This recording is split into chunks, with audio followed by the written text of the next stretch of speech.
Welcome to 5678, a movie musical podcast, where two best friends, separated by geography but united in their love for musical theater, review and recap movie musicals.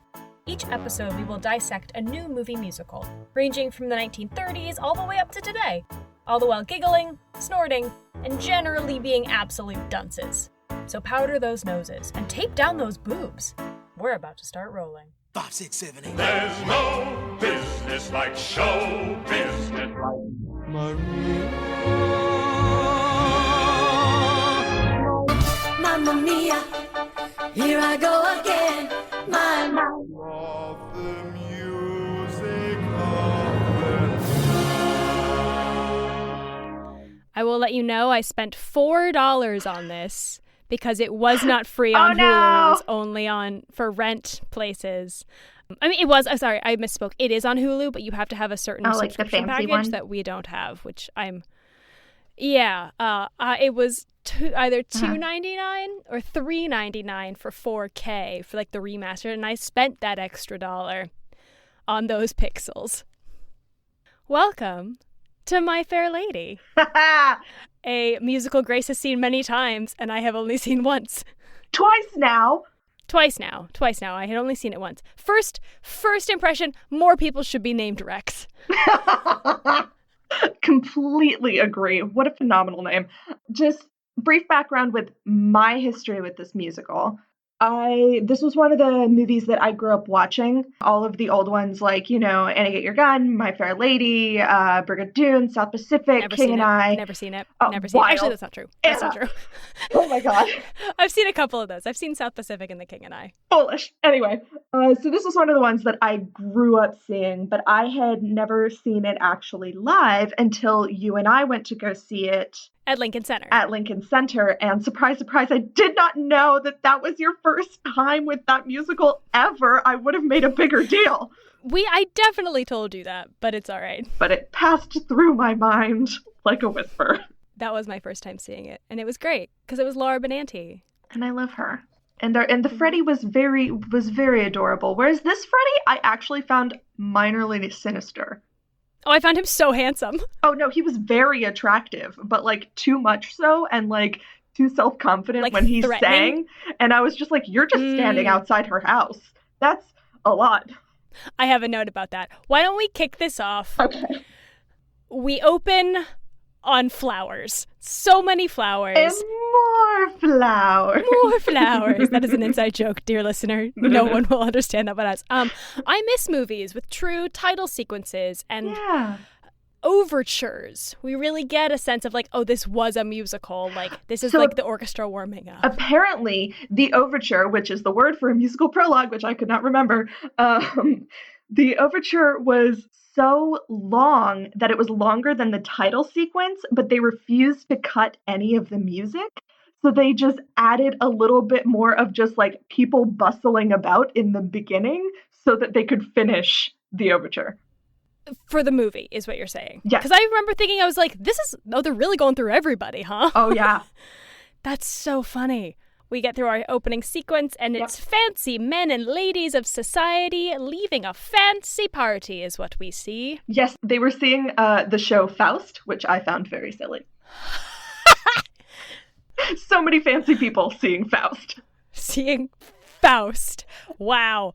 Then, as everyone's going home, surprise rain, and they all have to it's raining. Huddle under I think it's a church.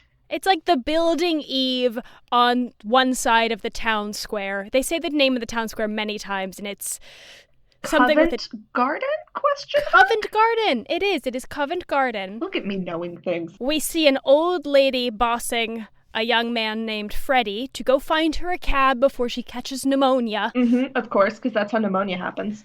It might. I don't know. I was just being snarky. We have MFAs. We don't have MFAs. We have BFAs. We did not go to medical school or any kind of graduate program. You mean you didn't study medicalness? Listen, my parents aren't doctors, Grace. My parents are, and I am useless. And all of a sudden, we see Audrey Hepburn. We don't know her name yet. And she is kind of dirty with a bunch of flowers, and she runs smack dam into Freddie and falls over. She tries to cross the street and she crashes into him. And her flowers are ruined, and she's very upset, and she has a very aggressive accent. She's upset because she's a flower seller. And all her flowers are ruined. If that'd be the equivalent of like you being a fisherman and crashing into someone and all of your fish getting away. Exactly. I also wrote, oh wow, these accents. Oh, they're aggressive. It's really fun. I wasn't ready. Having never seen this film, I was not ready. Oh man, and seeing Audrey Hepburn, like the gorgeous like creature that is her, just speaking in this really aggressive like ow accent and just yelling all the time. It's just yelling. It's just yelling. She tries to get Freddie's mom to buy her ruined flowers, but she doesn't. So another old fancy gentleman gives her money, but doesn't take a flower. And then someone taps her on the shoulder and go, hey, someone's writing about you behind this pillar. And she immediately thinks it's like a policeman writing a report on her, like not being allowed to sell flowers there. And she's convinced she's going to lose her job. Okay, so I wasn't clear exactly what she was afraid of. The dude is like, oh, you better give him a flower because he gave you money. Otherwise, like, you'll be in trouble. Is it like for begging? It was begging legal? I think it's like solicitation. I'm not sure. There's a bunch of references to like, what does Eliza do for you guys? And so there's a lot of commentary about like, is she makes a big fuss about like, I'm making an honest living. I'm allowed to be here as long as I'm not on the curb. She makes a big ol' scene, and this mystery man comes around the corner and tells her to shut up. Yeah, and to Rex I am Harrison. not paraphrasing. And he shows her what he's been writing down, and it's what she's been saying to what she's been selling her wares of flowers in IPA and like phonetic. International Phonetic Alphabet, for those of you who did not go to an acting school. I was like, I don't know what it stands for. I just know. But she looks at it and she's like, this is fucking Sanskrit. I don't know what this is. And he says he can tell where everyone is from on their bogus banana accents. Yeah. He can tell where anyone is from based on their accents. Yeah, and he starts showing off a bit and just being like, well, you're from here and you're from here. And Eliza's still very upset. She's just wailing like a dummy. Oh man, it's wild. I don't think she's like so still convinced this man is writing in a secret language. He is still gonna write her up. She's still gonna lose her job. So while he's like showboating his like cool IPA skills, which is hilarious. Except for like one guy's like, he's not a cop. Look at how nice his shoes are. And I'm like, okay, but that's you know what? She didn't hear that because she was wailing in the corner. So loud. And this leads us into our first song. Why can't the English learn to speak? Yeah, no.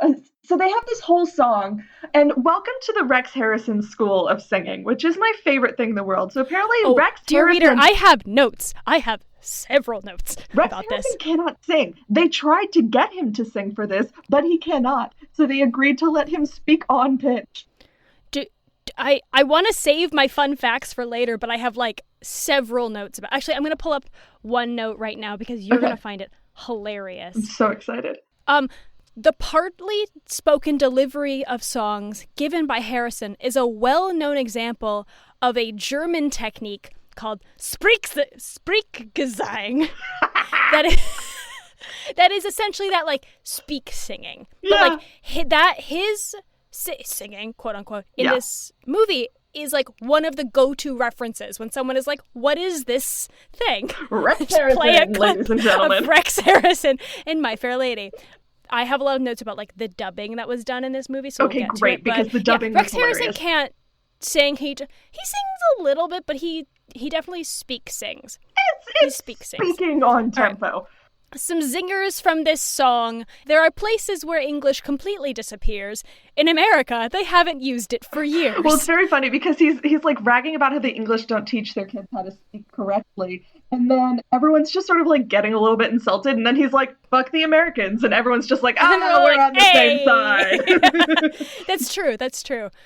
But he finishes the song. He calls her a squashed cabbage leaf. I also wrote that down.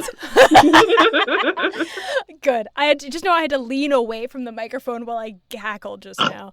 And then he says, He could train her, and with proper training, he could get her a job as a lady's maid. In 6 months, he could pass her off as a duchess. Yes. And her little, exclamation point brain goes like, ooh, I could be more than a simple flower seller. Now, it turns out the gentleman who had given her money earlier is this dude who's also into the IPA speaking. It's like a rom-com meet cute. It is a bromance, and I'm so pleased because there's no other romance in this entire musical.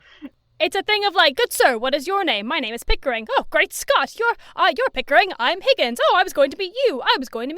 That's it. It's cute. They walk off, but not before Higgins dumps his entire... Higgins is... Yeah, we've said his name. Higgins is... Henry Higgins. Professor Henry Higgins. He dumps his entire coin purse into her basket. Yes, which she had kicked at him. And it's more money than she would make in months, probably.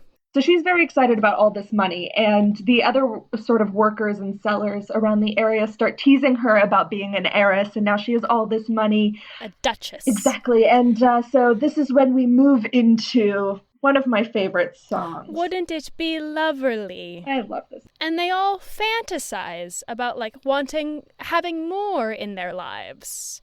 And I mean, honestly, all she wants is a comfy chair and chocolate, and I'm just same. I knew you would note that down.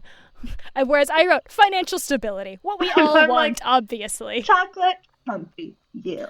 My notes about this song are a lot of what I'm calling scarecrow dancing, which is arms. You can't, the listeners can't see me, but just straight arms and shaking like a scarecrow. There's a lot of shuffle stepping throughout this entire thing. I don't know if there's ever any actual dancing. It's just a lot of do do do do. I have notes. Great. Also, I wrote, why are you throwing cabbage? That's your livelihood. There's one moment where someone takes several handfuls of cabbage leaves and tosses them in the air like confetti, which is pretty, but that's how you make your money. Why are you throwing it? Why are you doing this? So it finishes up. There's really nothing in this song except for the fact that she wants a little bit more stability and sort of a room to call her own. And she rides off on a cabbage cart. On a cabbage cart, like a parade queen. Indeed. Cut to town square later. It's daybreak, question mark? Now it's morning, and Eliza's dad, we meet him. He is... Alfie. So great. His name is Alfie. He's waiting around to try and get money basically off of everyone, and everyone responds with not a brass farthing. But he finds Eliza, and she goes, no, I'm not giving you anything, not a brass farthing. But then he kind of bugs her, and But he's annoyingly charming. She does end up giving him half a crown, which is what he asks for. Then he fucks off. The clock in the town square chimes, and Eliza considers what Henry Higgins said about her, and looks around at all the other people of poor station working in the market, and she considers his unofficial offer, and his voice echoes overhead of I could make a lady out of her, yada yada yada. Exactly. So now we move to Rex Harrison's house, aka Henry Higgins. I will actually refer to him as character name. It does change in my notes. It's about halfway through that I stopped writing Rex. Same! This movie I called them by their character names. Yes. So he and Pickering, who's the colonel, they're just nerding out over vowels. Oh my god. But Pickering's also kind of over it. He's like, dear Lord, man, can we not? But whereas Higgins just has a big old boner for phonetics. Eliza is invited in, and she has a great hat. In a huge hat. The hats in this movie, phenomenal. So Eliza won't tell anyone why she's there. It's business of a personal nature. Where the housekeeper, Mrs. Pierce, definitely thinks she's a prostitute. 100%. And so Henry Higgins agrees to see her to record her accent, but then realizes that he already got all of her noises down last night. And he tries to send her off, but she's very persistent and says that she wants to take speaking lessons so that she can learn to speak better and become a shop assistant in a flower shop. Yeah, she wants to work in a flower shop. Yes. And she offers that she can pay a shilling per lesson. Yes. And Higgins correlates based on what her income is. A shilling's a lot. A shilling is £60 from a millionaire. He says to Pickering, this fucking idiot. She's so dumb. It's what? I can't pay that. She's like, how can I get £60? She wails. Oh my God. She wails. Pickering offers to bet Higgins that he can't pass her off as a duchess at the ball, and he offers to pay for her lessons. Housing and teaching, basically. And Yeah. he's like, if I win, then you pay for it. So if you can't do it, then you have to pay for her or do it for free or whatever. But if you can, then I will pay for housing and teaching her. And this whole time, Higgins has been incredibly arrogant and like talking about Eliza as if like she's not a person with feelings or any kind of agency. He calls her a creature a lot. Like, yeah. Justice for Mrs. Pierce, the housekeeper, who sticks up for Eliza and says, like, you can't pick her up like a pebble on a beach. And Higgins is like, why not?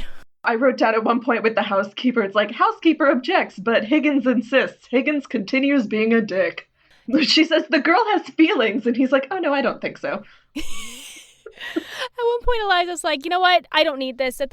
Higgins literally tempts her back into the room with chocolates. Like, this poor girl hasn't had, like, a solid meal in months. I wrote, like, I am also food motivated. Like, that probably would have worked for me. Yes. And they have a plan. They make a plan. They make a plan, which essentially the plan is, if you are good and do what I tell you, we will feed you, house you, teach you, and then give you money. If you are bad, abuse. After 6 months, we will go to a party at Buckingham Palace. If you are discovered, jail and decapitation. If not, then we will give you money to get settled as a girl in a shop. If you refuse, the angels will weep for you. Which was the funniest line. So she agrees. She agrees. And the very first thing is like, great, now take her upstairs, burn all her clothes, give her a bath. And so she goes into the bath. She's never seen a bathtub before. She's like, what is this? Is this where you wash the clothes? And they're like, no, it's where we wash ourselves. Yeah. Again, wailing. Very alarmed at the idea of getting fully wet. Honestly, so there's this one moment where, she gets into the bathroom. She's like, oh, no, this is where you wash yourself. And she looks very alarmed. And the housekeeper just like sort of slowly shuts the door behind her. And so we see Higgins and Pickering down in the library and hear like the faint cries of Eliza, which takes us into the next song, An Ordinary Man, which is, I feel like, Higgins' character introductory song. Yes. So, Pickering is worried, and he wants to make sure that, like, no improper moves are going to be made against Eliza, especially if they're going to take responsibility for her. And he's like, Henry, like, are you going to be weird about this? Are you going to take advantage of her? And Henry Higgins claims that he's not going to be improper with her, and has this phenomenal song in which he claims that both men and women are at their worst when they are friends with each other. I summed up this song as like, being a bachelor is great, women are bad and ruin everything. Yes, I'm a normal guy. I just want everything to go my way. Cut to Alfie getting kicked out of a bar with his drinking pals. Because he's out of money. Yes. Yes. Alfie's whole life motto is basically let someone else worry about it and avoid work as much as possible. Yes. He has this phenomenal song. It's a great song. Honestly, he is just like the comedic relief, and his only songs don't take place with Eliza, have really nothing to do with the plot. They're really just for silly fun. It's what Alfie wants. Whatever Alfie wants, Alfie gets. The song is A Little Bit of Luck. Just to sum it up, with a little bit of luck, I will never be responsible for any of my actions. I also wrote, he's wearing this hat that, if anyone has seen Spaceballs, looks like Dark Helmet. Yes. Kind of. I think it's just like a hat that is supposed to cover his neck. So if he was working in anywhere, he wouldn't get sunburnt on the back of his neck. At the end of the song, he finds out, he like rounds the corner to where Eliza used to live and sees another woman in her window. And he's like, where's Eliza? And he finds out that Eliza has moved in with a quote unquote swell and has not been home for 3 days. Alfie immediately thinks she's a mistress. Yes, she apparently called back for the things that she wanted from her house, which was her birdcage, her fan, and none of her clothes. And so everyone's just like, ooh. And so Alfie gets the great idea. He's like, I'm going to take it to her. I'm going to go. We go back to Higgins' house. Eliza is strapped into something and locked in a modern-day torture device. So she can't move. So she can't escape. And she's working on her vowels. Man, poor girl. She's apparently been saying the alphabet nonstop for 3 days, which is And she's awful. Still bad at it. She still has a very strong Cockney accent.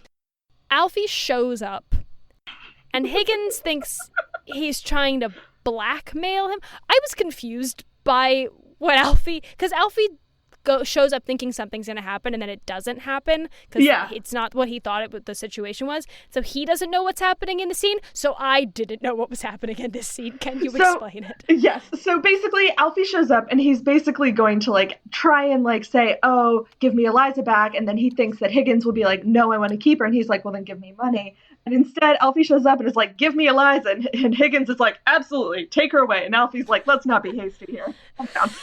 Okay. And so Higgins assumes that the dad sent Eliza specifically to stay for 3 days, and then the dad would come and get money, and then Eliza would run away. Oh, but like blackmail him. Yeah, exactly. But Alfie says, no, I didn't mention money, but now that you did, and so he's basically asking for money because Eliza's his daughter, and for him to not make us think about her being there, but I'm not really sure. The whole thing is like, you would sell your daughter? Have you no morals? And he's like, no, I can't afford them. Morals. And he ends up taking £5. Higgins is like, you want 10? I know. Higgins thinks that he's hilarious. Alfie only takes £5. As Alfie leaves, he runs into Eliza and almost doesn't recognize her and basically tells her to be good and then dips out. Mm-hmm. Oh, but before he leaves, so earlier in the scene before Alfie shows up, Mrs. Pierce is like to Higgins, is like, you got another invitation to be a lecturer for this thing. And he's like, I don't want it. Burn the letter. But after Alfie leaves, Higgins is so fascinated because Alfie has this whole thing about like middle class morality. So he's like, you know what? Tell that lecturer I can't go, but that he should look and have this guy come. Yes. And this is important because it comes back later. So Alfie leaves and Higgins essentially threatens Eliza with starvation if she doesn't get her vowels right. And then he leaves and we get the great song, Just You Wait, Henry Higgins. So amazing. Which, like, I just love this song very much. I have a whole commentary about men and women's version of revenge later on, which I'll talk about whenever we get to Higgins's version of that. But this song is just phenomenal because it's just her imagining all these ways in which she could get revenge on Henry Higgins for his really incredibly rude behavior. Yeah, I want no part of this podcast to be like idolizing Henry Higgins. Like, no. He is an arrogant asshole. But he also has some very funny lines. He does. He's so British. Oh, man. I wrote that song as like, it is comeuppance part 1. Yes. Like, he will get his comeuppance. There is this great bit where she fantasizes meeting the king and then ordering Higgins' death. You cannot tell me that king was not played by Ted Cruz. I didn't see it. Oh my god. You cannot convince me otherwise that is not Ted Cruz playing King George V. Right. But anyway, so she does this whole song and it ends with like her like yelling into the carpet at her imagined vision of Henry Higgins. Because she's killed him via firing squad in this fantasy. Phenomenal. But she turns around and Higgins, like the real one, is just like standing on the staircase just staring at her in utter confusion, and she is just very alarmed, and then goes back to saying her vowels and leaves.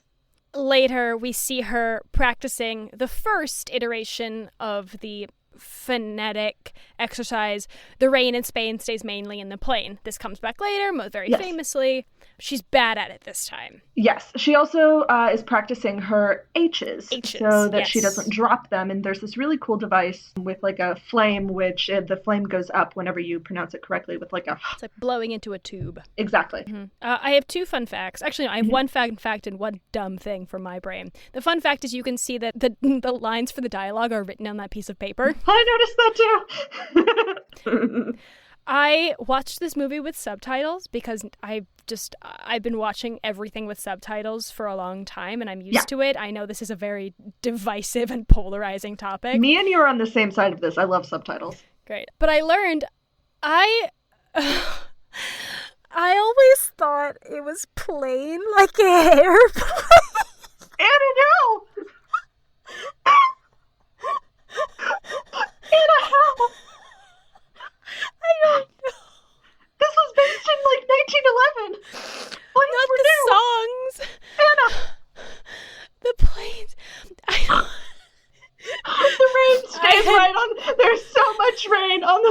fucking plane. I had not seen this musical until last year. I didn't think about it. I've heard this song my entire life, but I was do they mean like on an airplane?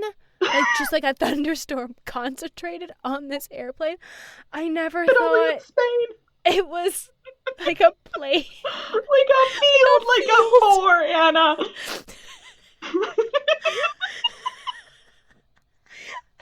Just like the dimmest light bulb went off. Oh my gosh. It like flickered to life and you're like, oh no. Oh. Okay.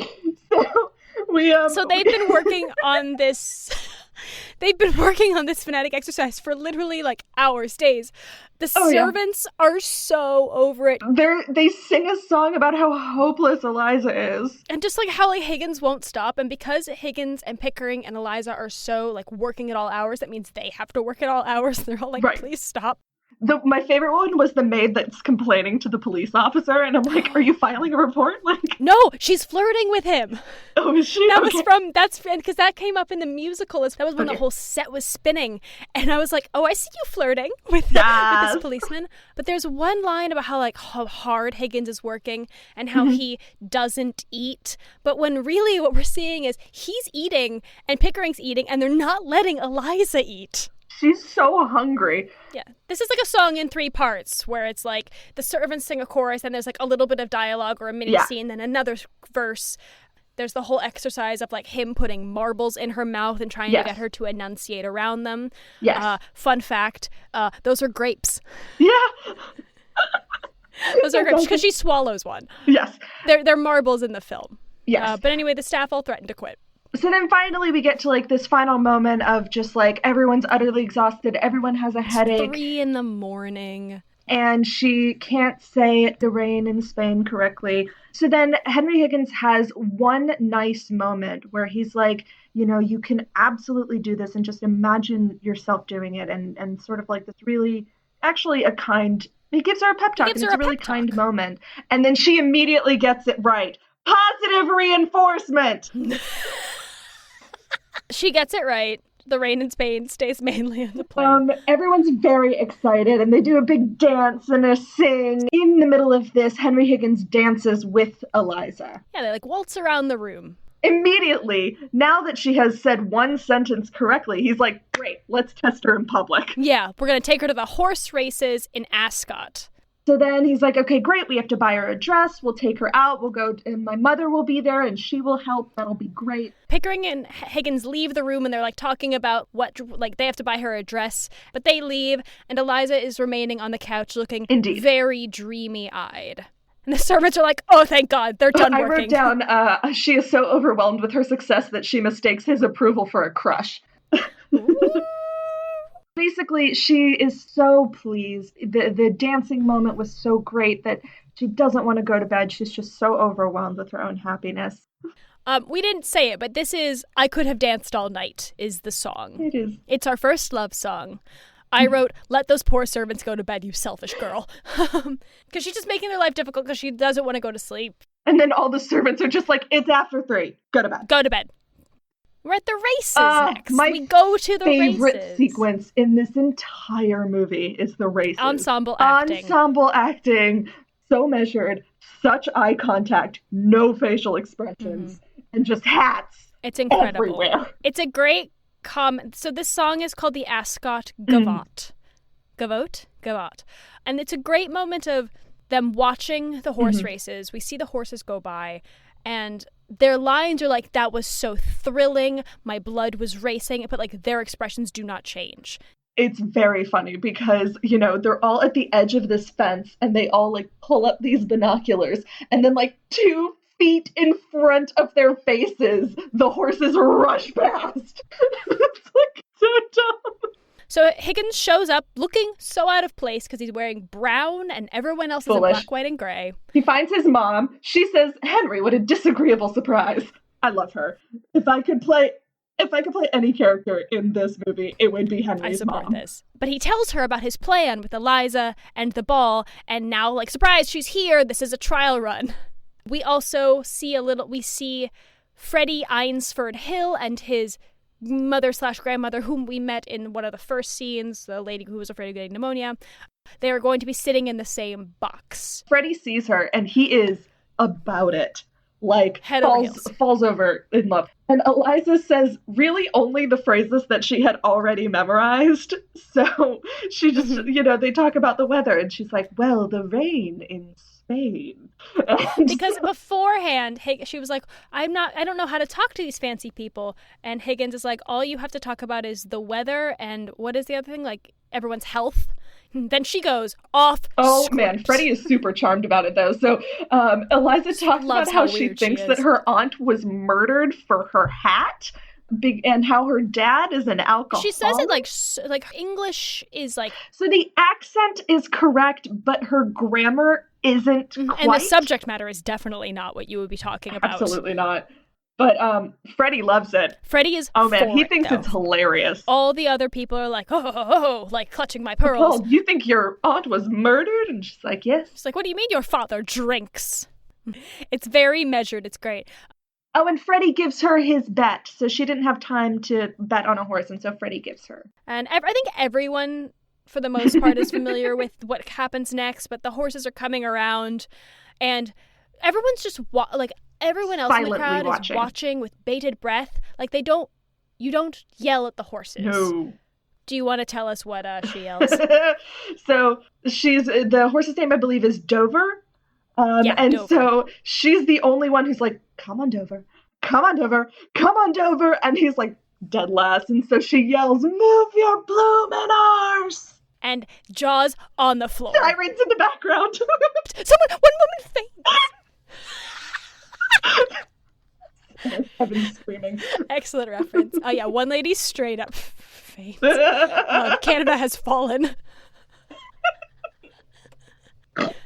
So afterwards... Sorry, just 4 levels deep in meme culture. Henry Higgins' mom says she doesn't think Eliza will ever be ready, ever. And she says, he and Pickering, you're both a pretty pair of babies playing with your live doll. Like, she doesn't approve of this experiment. Because they're just using Eliza. They're not actually thinking of her as like a person. So Eliza's very upset at her performance, very disappointed in herself. But outside, Freddie has found out where she lives and shows up with flowers and sings a song about how awesome she is. The song is On the Street Where You Live. And it's essentially like, how lucky am I to get to be here and like share the same air as you. This is my second to favorite song. I loved it when I saw the musical. It is one of the ones that I was familiar with before coming into this. I have Freddie arrives with flowers. He did bring flowers, and he lurks in the very clean alley. Yes, I know. Well, it's funny because I feel like maybe I just think this Freddie is just like a hair too attractive. I don't know. When he sings, I think I know what it is. I find him slightly ominous. But when he speaks, he's adorably overwhelmed. I think he's not dumb enough. Then maybe. This actor didn't know he was going to be dubbed. I think he is like singing his heart out in these, whereas like you can tell other people are lip syncing, but he's like got like a little bit of a like head movement. No, he's actually going for it. Apparently he has a really good voice. Which is why he was like, why are you dubbing me? I sing good. But yeah, so he wants to see Eliza, and Miss Pierce comes out and says Eliza doesn't want to see anyone ever again. And he's like, that's fine. I'll wait here. Miss Pierce is like, this boy is definitely crazy. My favorite part of this is the line, like, people stop and stare. They don't worry me. It is a completely empty street. Yeah, no one's stopping and staring. He's just imagining. So back inside, Pickering wants to cancel the bet because he doesn't think that Eliza will be ready in time. And then smash cut later, 6 weeks later, it's the night of the ball. That transition was so quick. I was so confused. It's like, it goes straight from like Pickering being like, I don't want to be a part of this, to like the night of the ball. She walks in and is gorgeous. Oh my God. Gown, jewels. And I mean, God. Audrey Hepburn is a stunning person, and she just looks phenomenal. She's super well done. Apparently, the first time she entered the set in that outfit, the entire cast and crew started applauding. It was just so perfect. She was so pretty. Just like being in the I just forgot the word I was trying to say. Oh my God. Being in the vicinity presence of a presence of a goddess. my God. No, it's okay, Anna. I'm gonna cut that out. Let me tell you this, and maybe I'll keep it in. This morning, I forgot the word for dish soap, and so I said washing sauce.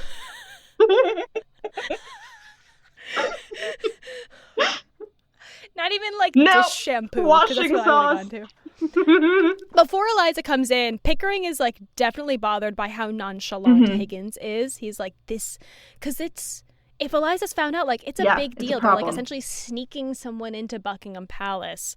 So Pickering has like a little glass of port to calm his nerves. And then once Eliza comes down, Higgins is like, great, ready to go. And he like goes around the corner and he has a sneaky glass of port because he's nervous. But this moment, right at the end, It's he great. like is like, great, everyone's ready, let's go, and is about to walk out. And Eliza just sort of stands there and waits. And then he realizes, oh no, she's being a lady. And so he goes back and offers her his arm, and they walk out together. And that is where in the film we had intermission. Indeed. All right, we're back from intermission. Did you get your drinks? We are at the ball, and everyone looks like Elizabeth Taylor. Which is funny because Elizabeth Taylor was actually up She for really possibly wanted being. this. Higgins is there, and we meet Zoltan Karpathy. I called him Greasy ex-pupil for the entire part of my note. He introduces himself. He was Higgins' first pupil, and he's done very well for himself, and now he is the ambassador to the Queen of Transylvania, who is at Buckingham Palace, whose like ball is in this person's honor. This is her ball, yeah. It is not the Queen of think England. it's not the Queen of England. I thought it was too. But it's the Queen of Transylvania. But basically what he does is like he helps figure out if anyone's an imposter or anything like that. And he can sort of basically do what Higgins does and tell where people are from based on how they speak. He can spot a fake accent. Yes. So Pickering is immediately like, this is a problem. We should get her out of here. Yeah. But enter Eliza looking regal. She's like super poised, and there's a whole Bridgerton moment of like the queen stopping her and like pulling her up and being like perfection or whatever. Fun fact, the queen is played by a straight up countess. Phenomenal. I looked her up. Her name is Countess Katerina Eleanor Veronica Irma Louise Henkel von Donnersmarck. Ah! So, I don't remember this scene from the musical at all. I do not remember there being a queen in the musical. I don't remember either. Was there a ball? There must have, or maybe they Or just did like they just leave and then come back from it. I think that must can have see been that what being- happened. Either way. Anyway, Eliza is presented to the queen, and the prince wants to dance with her. Oh, it's so cute. But the queen also asks the ex-pupil to discover who she is. And so Zoltan. trying to dance with her and trying to sort of be around her and is having a hard time. And then he has a light bulb moment and he's figured out who he thinks she is. And there's this great bit of ensemble acting game of telephone as Eliza and someone else like dance past this crowd. You see everyone like turning to like tell the next person. And then when the information gets to Higgins, he just bursts out laughing. Yeah. Cut to Back at the house. we get home. Henry Higgins is bragging about his achievement without acknowledging Eliza at all. We have the song You Did It, sung by Pickering and the housing staff. Basically, it's just like, oh, you had all this work. I didn't know that you could do it. I thought that we would be ruined, but you and only you did it. There's several moments where it like seems like they're about to loop Eliza in or congratulate her, and then they just like swing it back onto themselves and pat themselves on the back. Exactly. Higgins reveals that Zoltan thought she was a Hungarian princess. Which is wild. He's like, look at how good I am. I'm so good that I made him think you were a Hungarian princess. So then everyone sort of goes to bed and They leave Eliza behind. they leave, and she's like in the corner, and as Higgins leaves, he's like, turn out the lights and like make sure I get coffee in the morning. So she starts crying on Breaks the down. couch, and Higgins comes back in looking for his slippers, and Eliza chucks them at him and yells at him for not acknowledging her and says she would have been better off if he just left her in the gutter. And then he mansplains to her her own emotions. And why she shouldn't be nervous about not knowing where she's going to go next. Yeah, she says, like, what am I to do? And she, like, goes for his eyes at one point, like, attacks like claws. It's amazing. He finally sort of understands exactly why she's panicking, and he's like, you'll do something. go marry someone. And she has the best response to that. We were above that. I sold flowers. I didn't sell myself. Now you've made a lady of me, and I'm not fit to sell anything else. And so he's like, well, you can always do that flower shop idea we had originally talked about. But as he's leaving, Eliza asks if her clothes belong to her or Pickering, since he paid for them, because she doesn't want to be accused of stealing. And Higgins is super offended. Is he offended? I think he's just upset because he feels like she's being ungrateful and... Because she wants to leave, and she wants to make sure she's not accused of stealing. Exactly, and so she's like, well, what do I own? Like, what is this? And he's... I mean, he seems very upset to me of just like, let's handle it in the morning. Like, I don't know why you're upset. Like, this shouldn't be a problem. But so he's like, the only thing that isn't yours is this jewelry because it's rented out. And so she immediately gives it back to him. And then apparently this ring that he had bought for her personally, she's like, I don't want this either. Take this back. And he throws it at her and it lands in the fire. It's this weird move where like she's got her back to the camera and he's facing the camera, and he has the ring and he goes to throw it and she thinks he's gonna hit her. And he's also offended by the thought that, you know, she thinks he's gonna hit her. Yeah. He says like, I've never lost my temper before, and he's upset that she made him lose his temper. So he storms off with his fragile masculinity. And she goes to the fire, and this is when I realized, oh, he was throwing the ring. Yes. And she takes the ring out of the fire. She puts it back on, and then we get the Just You Wait reprise, where her accent comes back. It feels like a conscious decision to speak that way. It doesn't feel like she can't control it. But she takes the ring off. She decides to take the ring off, this sentimental memento, and she leaves it on the mantle. And she leaves she basically the packs house, all her stuff. and Freddie is still there. He starts to sing, but she interrupts him.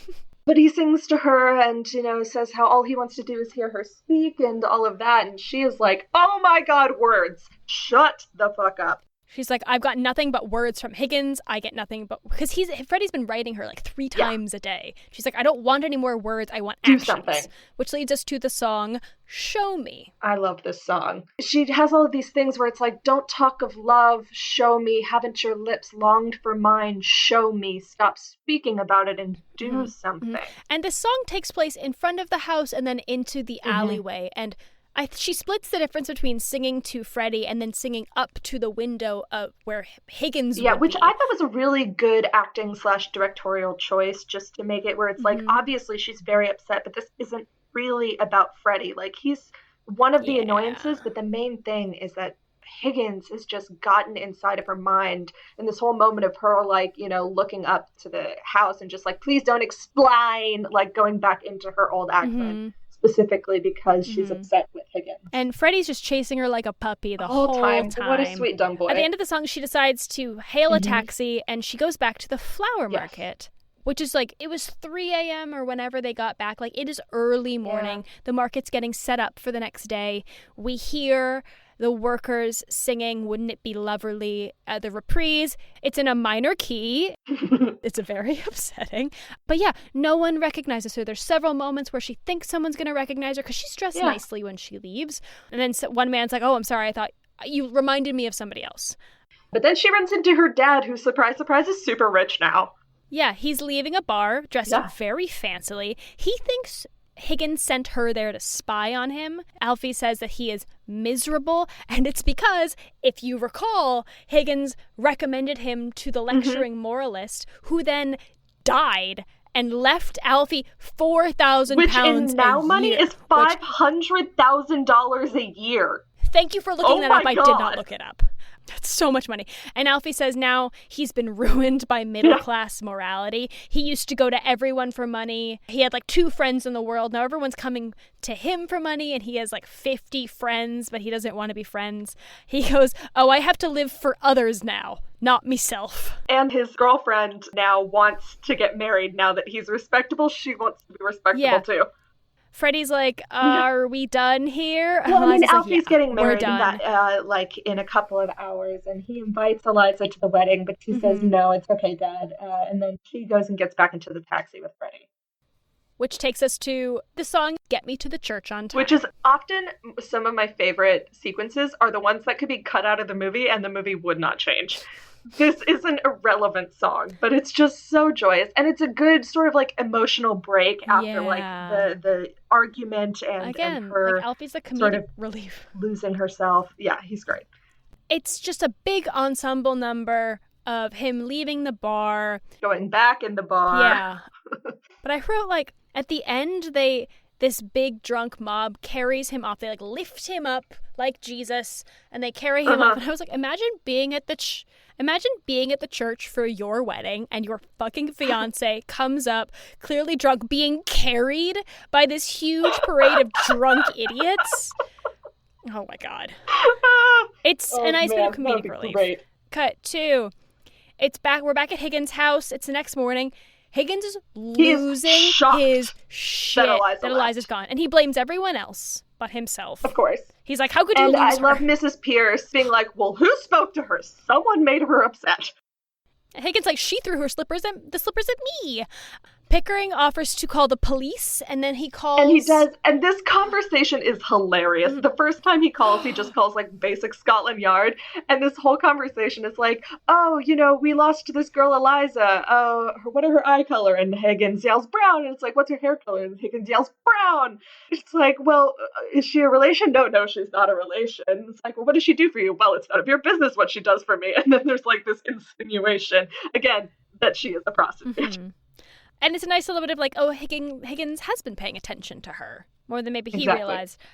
But then Pickering decides to call. He has like a buddy that's like a private detective kind of. But there's a very brief song called "A Hymn to Him," parenthetical. Why can't a woman be more like a man? Yeah. And this is an infuriating song. As a woman in this century, I wrote, he sounds like a straight up incel. Oh, yeah. No, he 100% does. It is disgusting. And I think it's supposed to be comedic. Like, it's not supposed to be. It's comedic because he's so out to lunch. He's, like, so convinced he's in the right. And there's nothing, like, malicious about it. Yeah. But I think the show is aware of the fact, like the show as a concept is aware of the fact that this is not realistic. He has the first couple verses to Pickering, then Pickering leaves, and Higgins just doesn't notice because Pickering's going to go meet his friend, the private detective. And then this motherfucker sings it to Mrs. Pierce, and he's just like, why can't women be better?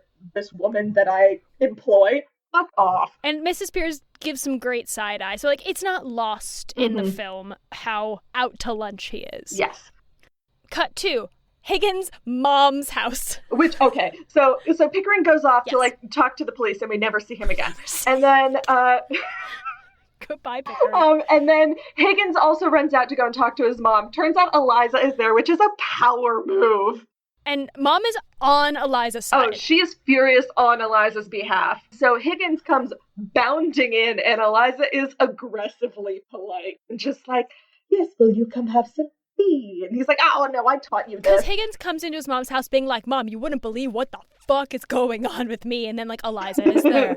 And his mom dips. He's like, I'm going to give you some time. But first, before she leaves. Oh, no, one of the best line before she leaves is just, how did you ever learn good manners with my son around? Well, it was very difficult. So Eliza and his mom are sitting having tea, and he just sulks in a corner. Higgins' mom is like, you have to be nice to her while she's here. Like, you talk to her terribly. Otherwise, I will kick you out. Eliza says that Pickering was the only one who treated her with kindness of the two of them and saw her as more than a flower girl. Quote, the difference between a lady and a flower girl is not how she behaves, but how she is treated. Higgins always treats her as a flower girl and will only see her as one. At this point, Higgins growls like a bear in the corner. Yeah. I was so thrown off by that. Oh, yeah.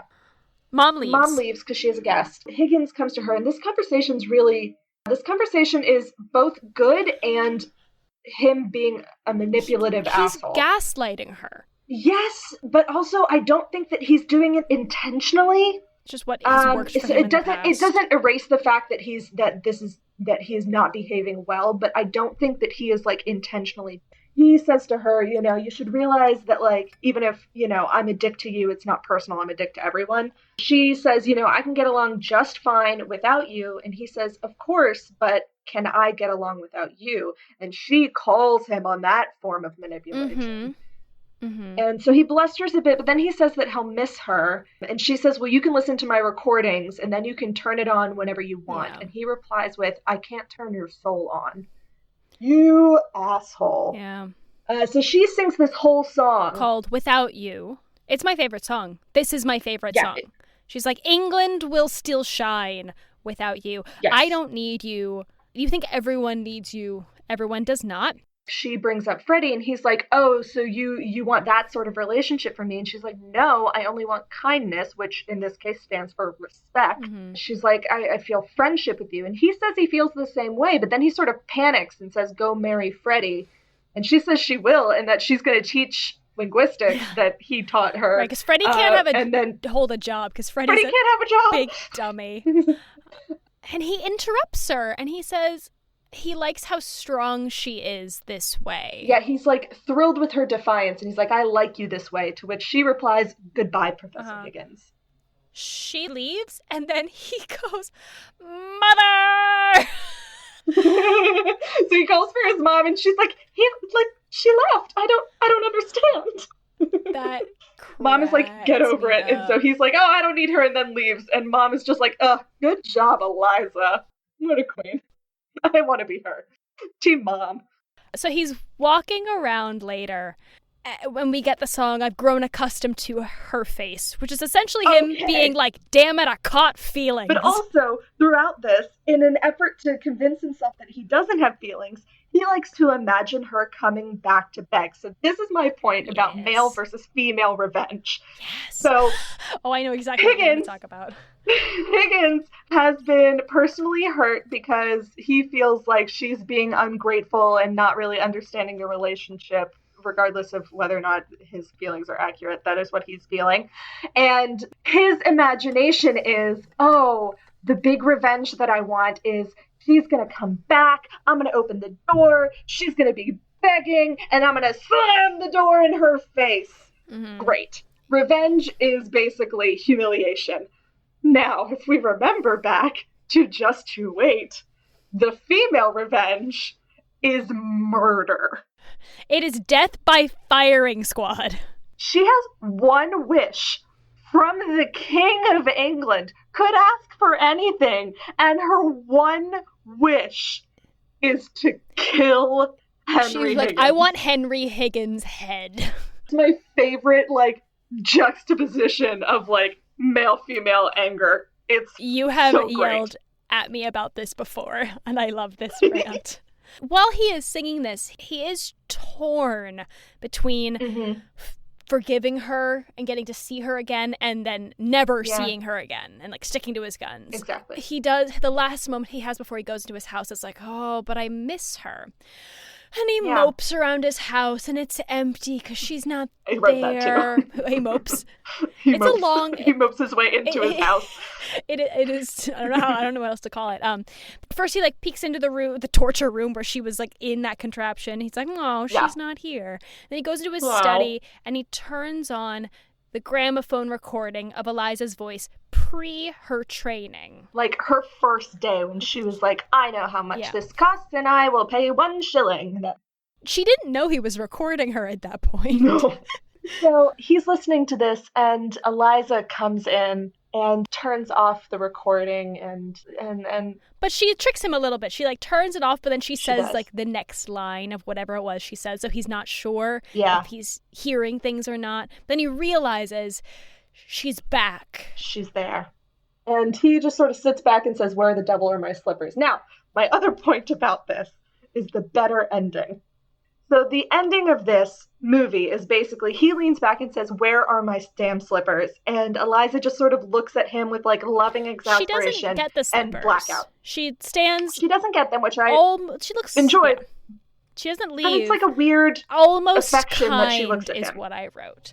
It's like it gives the audience like hope that like they will work it out in some way, shape, or form. This is not my idea. I heard about reimagining, an adjustment to the ending and a reimagining of this ending that someone else did, which is my favorite thing in the world. It ends with, he says, "Where the devil are my slippers?" And so she goes and gets the slippers, puts them in the middle of the room in between these two armchairs, and she sits in one and he's in the other, and he bursts out laughing, and then the curtain falls. And that, I feel like, is such a joyous way to end this relationship of just like, yeah, I'm going to continue being myself and you're going to continue being a bit of a dick, but we both understand each other and that's why we like each other. And that was something you had heard a stage production Yes. did? I wish I could remember who told me or who had done this. This is not my idea. I will not take credit. But hey, listener, if you are familiar with that story, tell us. Yes. Tell us the story behind it. But that's Please do. The end. And that was a joy to watch. I liked it because I like musical theater. And I hadn't heard like a Lerner and Loewe musical in a while, and I missed the musical melodic wordplay. There's a lot of wordplay, especially in Higgins' songs, just because like he is this wordsmith. I'm a sucker for like a big ol' orchestral Listen, swoon. Give me a full orchestra any day, all day. Mm-hmm. Speaking of Lerner and Loewe, yes, do you want to take so it I'll away? talk about this a little bit. Yes. So the musical was written by Lerner and Loewe. The book that this is based off of is Pygmalion by George Bernard Shaw. But now, originally, Lerner and Loewe were approached by a friend who was doing a lot of like book adaptations and were like, hey, what about this? Do you think you could do this? And so they started to look at it and they're like, well, there's no love plot, there's no subplot, and there's no chorus. So how musical? Because at that point, all musicals were just love stories. They sort of put it aside and didn't really go back to it until that guy who'd originally told them about it died. So they were like, oh, well, let me go and look back at this. And they had this whole idea of sort of adding the bits outside of the house. Because if I'm remembering correctly, Pygmalion really only takes place inside the house. Originally, there was a bit of a fight for the rights for this because MGM also wanted the rights for this. But instead of just waiting for the fight to be over, Lerner and Loewe just like wrote the whole thing and got people on board so that when the fight actually came, they were further along than MGM, and so they ended You're up talking about the rights, movie really, adaptation, really right? No, I'm talking about the play. Oh, Sorry, I'm going back musical. to the musical. Yeah, because originally it wanted, like, MGM wanted it, like, just to go straight into a movie. So they got more done, basically. They had a couple of ideas for who they wanted to be Henry Higgins, but they ended up going with Rex Harrison. And the role was basically written for him, especially the singing bits, because he can't sing, as we have discussed. This was Julie Andrews' like only her second Broadway. She was 19. Such a baby. So she was discovered and cast after they saw her in The Boyfriend. This is 1956. The musical was 1956. Thank you for knowing dates. So yeah, so that was sort of how it got written. It was music by Frederick Loewe, book and lyrics by Alan J. Lerner. Yes. And that was how it was for the movie as well, but obviously Lerner did the screenplay and the lyrics. Now, there was a reason why Julie Andrews wasn't in the movie, and it was because, oh my God, they thought that she wasn't well-known or photogenic enough. Some asshole producer thought that Julie Andrews wasn't pretty enough. I don't want to talk about it. Which is wild. So Audrey Hepburn almost didn't accept the role until she was told that even if she did turn down the role, Julie Andrews still wouldn't be cast. Because Audrey Hepburn was like, Julie should do this because it's her thing. But there was no hard feelings between her and Audrey Hepburn, who were, if not close friends, then they like knew each other and they respected liked each other. Exactly. And so they were fine. But like, joke's on them, because instead of doing My Fair Lady, she did Mary Poppins instead. And she won the Oscar for it. And Audrey wasn't even nominated. So originally, the same producer didn't want Rex Harrison. He wanted Cary Grant. And Cary Grant said that he not only would he not play Henry Higgins, but if Rex Harrison wasn't playing him, then he wouldn't even go see the movie, which is a great power move. And he also apparently did the same thing with The Music Man. They wanted him to be the main guy, and then he said no, and if you don't cast Robert Preston, I won't go see this movie. So this producer also didn't cast Julie Andrews or any of the original Broadway people in Camelot whenever they did that. And then Camelot was a big old flop. That movie was so bad that producer got fired. That's a great segue, because I have a little bit about that producer. That is no simple producer. That is Jack Warner, who was a Canadian-American film executive who served as president and was a founding brother of, Warner Brothers. Yeah. Have you heard of it? He is credited with being a driving force in Warner Brothers' development and success. Like, this was no, like, first foray. He was a big deal. The Camelot thing is later, and I don't have the research for, like, his whole career because he did so many movies. And there's a lot of drama. Yeah. This was directed by George Cukor, is I think how you say it, who is a very well-known film director who worked on over 50 movies in his career, including Gone with the Wind, but he was replaced. He was fired by Clark Gable. But some of his scenes, because he directed a couple, he was fired, like, I don't know how long into the movie, but pretty early. But some of the scenes he directed remain in the final film. Mm-hmm. He directed Philadelphia Story and the 1954 Judy Garland A Star is Born. Oh, wow. That is my dramaturgy bit. Do you have anything for dancing? I mean, there wasn't really a lot of dancing. As I mentioned earlier, it's like a lot of shuffle stepping. So the dad does a little bit of that. Eliza does a little bit of that. But there's no big dance numbers. Okay. Do you have anything for dubbing? Yes, I did do some stuff for dubbing. So basically everyone was dubbed except for Rex Harrison and the guy who played Alfie. And those two were also, I think, the only two who were original cast members of the Broadway production. Oh, yeah, I didn't know everyone else was someone else. Everyone was dubbed. Audrey Hepburn was dubbed by Marnie Nixon. Which, she wasn't my favorite singing voice, I'm going to be completely honest. That's okay. Audrey Hepburn admitted later that she never would have accepted the role had she known she was going to be dubbed. And after making this film, she resolved not to appear in another movie musical unless she could do the singing on her own. Right. That segues me. This is my rant, and I'm so excited to talk about it. This film wouldn't have been possible without one man, George motherfucking Groves. George Groves has been credited as essentially the first production recordist and the first music mixer the film industry ever had. He was a sound pioneer who played a significant role in developing the technology that brought sound to the quote-unquote silent screen. He's also credited as being Hollywood's first sound man, quote-unquote. For My Fair Lady, he decided to use a wireless microphone. The first such use during filming in a motion picture. Why? Because Rex Harrison talked his way through the musical numbers, and because he did that, they couldn't pre-record them and have him lip-sync it, so they had to wireless microphone rig him up and hide it in his neckties. And the sound department won an Oscar for this. George Groves was given an impossible Herculean task and was like, fuck it, I'm gonna make the technology for this. Yeah, I think that's so cool. Speaking of, the trivia I have chosen is that this film won 8 Oscars, including Best Costumes. And then when I saw this, it said parenthetical after that, Best Costumes, Color. And I was like, what does this mean? I did a deep dive. The first Academy Award for Best Costume Design was given out in 1949. At the 21st Academy Awards, and at the time, the award had 2 subcategories, one for films in black and white and one for films in color. That's so cool! Right? And at the 1958 awards, the categories were merged into one, split again in 1960 before being finally merged into their own single category in 1968. That's so when cool. This film was nominated, they still had 2 categories. Speaking of the Oscar, Rex Harrison won the Oscar for this role and then dedicated to his 2 fair ladies. Julie Andrews very cute. And Audrey Hepburn. And do you want my last? This is going to end on such a downer unless you have another thing. But, okay, so they were filming Wouldn't It Be Loverly when JFK was assassinated. And right after it happened, they told Audrey, and Audrey had to announce it to the cast right after they finished filming that song, which is just wild to think about. And every time that I hear like a history fact like that, like before there was like instantaneous media, it's just insane to imagine the way that sort of horrific, those horrific facts spread was just by a person telling you. Yeah. Wild. So it was word of mouth or the radio.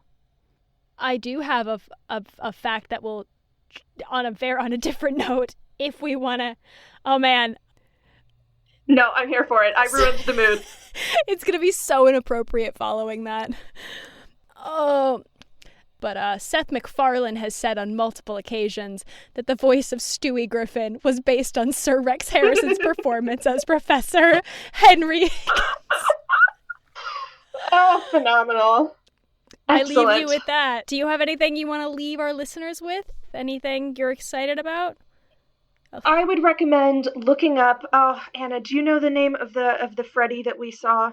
We'll add it in the show notes. The Freddy that we saw at Lincoln Center has one of my favorite voices, and there's a video of him singing on the street where you live, and it gives me chills every time. So I would highly recommend looking that up.